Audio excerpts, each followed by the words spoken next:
Hello everyone, welcome back. I'm delighted to be back at the Cleveland Arms, joined with another fantastic darts player. This time, Michael Smith. Buddy boy, how are you? Yeah, not too bad, mate. Getting there, so feeling good and looking forward to get going. Yep.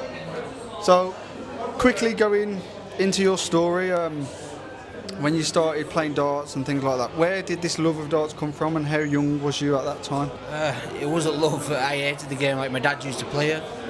Couldn't stand it, but it's when I was 14, I think. I was going to school on my pedal bike and I was trying to do like a wheelie, like show off in front of my mates.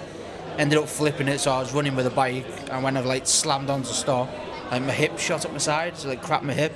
So I used to play rugby in school, couldn't play rugby again, and literally sat in the house not being able to move for I think it was like 10 weeks, something like that, just watching my dad. So I was like, no, let me have a go at this. I hit my first 180 after 6 weeks on crutches, and literally after that 180 and I started getting a bit more consistent. Then I started to fall in love with the game, and then I think I won my first youth tournament when I was 16, I think. I did drop a leg there, made 100 quid. But winning it, I was like, still at school, made 100 quid. In fact, what can I do with this? And then literally about 2 or 3 months later, I won a men's tournament for £1,000. So I'm not going back to school here now. I think I fell in love with money more than darts because I was earning money. Yeah. And then obviously when I joined the PDC then at 17, so I think it's my 18th season on tour with the PDC, but early on when I won my first pro tour when I was 19, I got that first professional title, and it was like no longer money then. I was more then, I think, real love confident. Then I wanted the titles, I wanted the fame, the honours that come with it as well. I think so. 19 would have been like the first time I like properly fell in love with the game. So, if it wasn't for that rib injury, do you think you would have aimed to go into rugby or anything like that? Was you a good rugby player? I don't know if I would have liked to say I would have made it pro, but I know I wouldn't. It's one of them where you're from in St Helens. I think rugby's more loved than darts at one spell, but I think darts has took over. But if you live in St Helens, it's rugby's first. I think if you go on my socials, you'll see me at the matches every week. That's where it's like my church where I go to let all my sins out, and yeah, it's good. But if I hadn't done my hip in, I was in college doing a joinery course. I had one exam left to be fully qualified, but I had PDC the same day. Went there, got battered off Phil Taylor 6-0, and thought my career was over before it even began because I didn't have a qualification and I wasn't making money. So that's where I had to work hard from then though. And one highlight in your darts career is obviously the World Championship in 2023. That game against Michael Van Gerwen, I mean, what a game that was. What was that feeling like when you hit that final dart and you've won it? What was that like? I think everyone's seen it. Like, it wasn't just me. Like, I went to leg it off stage to my wife and kids. It was like, it's the third time we've all been here. We've felt like the heartache twice. So I think you've seen it on my face. It was more like, I don't want to swear. It was like, thank you can finish the next word. It was one of them, like, it's finally happened now. So I went to run to them. But then I realised I'm going to be disrespectful to Michael if I don't turn and shake his hand. So I literally turned back, shook his hand, and then everything just released. Then as soon as I got to my wife and kids, everything just come out. And I think you see, there was I nearly cried once when I got back on stage, but it was more relief than anything. Like, I'd finally done it after the third attempt, and I don't think if I would have lost that game, I don't think I could have ever come back from that one. And obviously in that game, there was that one leg of darts where you're both on 9 darters, and obviously you finish it off. It's one of the best leg of darts that we've ever seen. I mean, what can you tell me about that? Because when he's missed his 9 darter and it's on you, and you've got a whole crowd behind you, what was that like? Yeah, if you see when he missed a double 12, like, I'll give him a little tap for saying unlucky mate, but it was one of them moments where, pour me drink, I'll show you how to do it type thing. And yeah, the first start was like, come on, my hand's sweet. But if you watch it back, the treble 19, they literally left my hand weird. So it kind of kicked to it would have been kicked to the left in the 19, so it bent across. Where I stand to the right, so it should angle in on the right. So it was like a poorly thrown dart, but once I knew that went in, I wasn't missing.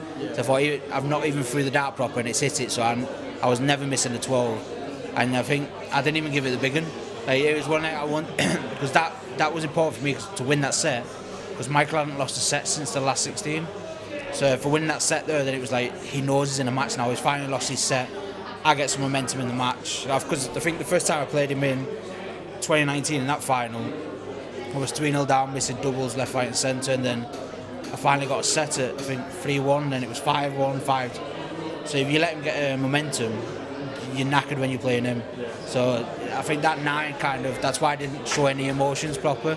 It was get out the way, get prepared for the next leg, get the set one, and then I knew there was a break after that. So when I went backstage, it was a little fist bump backstage, no one could see. And yeah, but it did feel amazing, especially after the game when I got back. I must have watched it a million times of him. And then obviously with the World Cup as well, when you was with Luke Humphries, I mean, that was an 8-year wait that England hadn't won anything, and you two was the pair that brought it home. Again, you finished that game off as well. I mean, what's that like when you're working with Luke and you're playing doubles, and you could be playing against them one week? It was like recently with Humphries and Littler, they was playing against each other every week, and then you're together working in a team. Is that much different? I think the way I'm going to say it might sound bad for the other two players, so I'm trying to reword it before I say it, because this was going to sound bad, I didn't have an ego going on the stage. So I was number 2, or I think I was number 2 at the time. I think I just come from number 1. Obviously Humphries took over me, and yes, I play him week in, week out, but it was this is not me and Luke. This is me. No, sorry, it's not me v Luke. It's me and Luke v everyone else. Yeah. So I let my ego go to one side, and he's number 1. He's the main player. I do everything for him. I'll be the, I don't know, the Pat G song for United, or them workout that you don't hear nothing about, but they just mark everyone in the match. I thought I'll do that for him. I'll do everything he needs. I'll leave him his favourite doubles. I'll take myself out of comfort zone where I'm not used to throwing that certain treble, but leave a double on the left hand side, because that's not my game. But it is Luke's.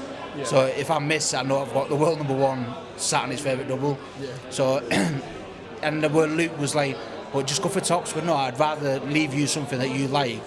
Said, because I'm not saying that I'm going to miss it, but just in case I did, you're sat there. Yeah. And where I think this year, I watched it. I didn't watch it all, but I watched a couple of legs, and I think Littler was on 1-2-5 against Germany, and he goes for the treble 15 for tops, where not 9 times out of 10, but they're the shots he hits. But in that situation, I think he messed it up and he left Humphries 93 instead of leaving him 60 or even tops. That was his ego taking over. They was trying to compete against each other instead of with each other. Yeah. Where I wasn't, and I think that's what helped us to win, and I think that was the biggest downfall. And then, obviously, at the start of the year, you revealed about your arthritis in the hand and everything. What was that moment like for you? Because you played through these injuries and no one knew about it. And then when you come out at the start of the year and reveal it, what's that moment been like for you and everything that you've had since that?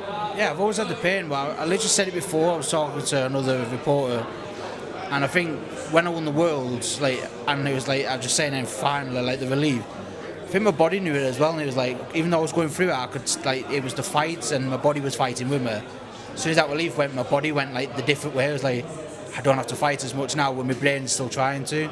But it's one of them, it happens, and then not only the wrist, I had results back on the 3rd of August saying I've got severe osteoarthritis in my shoulder, and it's one of them, the right side, it's not knackered, but it's not great. So I've got cortisone injections booked in for the hand and my shoulder, then after that it's PRP injections, and then it's one of them. I either moan about it or I keep practicing and just get on with it. And I know I've done it before going through the pain, so I can do it again now. Brilliant. Thank you, Michael. Cheers.